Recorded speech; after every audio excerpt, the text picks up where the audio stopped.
They warned her, never look into a mirror after sunset. Not because it was dangerous, but because something looks back. She laughed. If only she knew. This rule was written in blood. The village of Kawira was old. Older than the roads that led to it. Older than the stories told to children at night. Here, tradition was not advice. It was law. There were rules about the forest. Rules about the river. Rules about names. And one rule everyone respected without question. Mirrors must be covered before sunset. Every home followed it. Cloths over mirrors.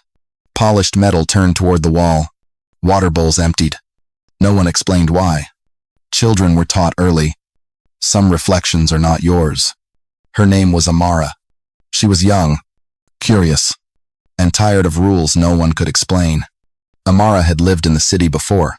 She had mirrors everywhere. Nothing bad had ever happened. So when she returned to the village, the rule felt ridiculous. Fear keeps people obedient, she thought.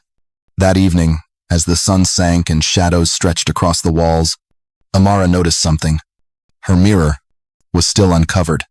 She hesitated, then smiled. It's just a mirror. The room was quiet. Too quiet. Amara stood before the mirror as darkness settled outside. Her reflection stared back. At first, everything was normal. Then she blinked. Her reflection didn't. She laughed nervously and stepped back. The reflection stayed, a second longer than it should have. Amara covered the mirror quickly, her heart pounding. That night, she dreamed of eyes watching her from glass. The next evening, Amara tried again. This time, the reflection smiled first. Not her smile, a slow, knowing smile. The air grew cold. The room smelled of dust and old water. Then the reflection whispered, "You finally see me." Amara screamed and tore the cloth away. The mirror cracked, and something moved inside. That night, the elders came. They didn't ask questions. They didn't shout. They only said, "You opened the door." Long ago, the elders explained, the village had made a pact. Mirrors were once used for divination, for speaking with spirits who never left. But some spirits didn't want to return. They learned faces. They learned voices. They waited for someone curious enough to look back. Mirrors after sunset were not reflections.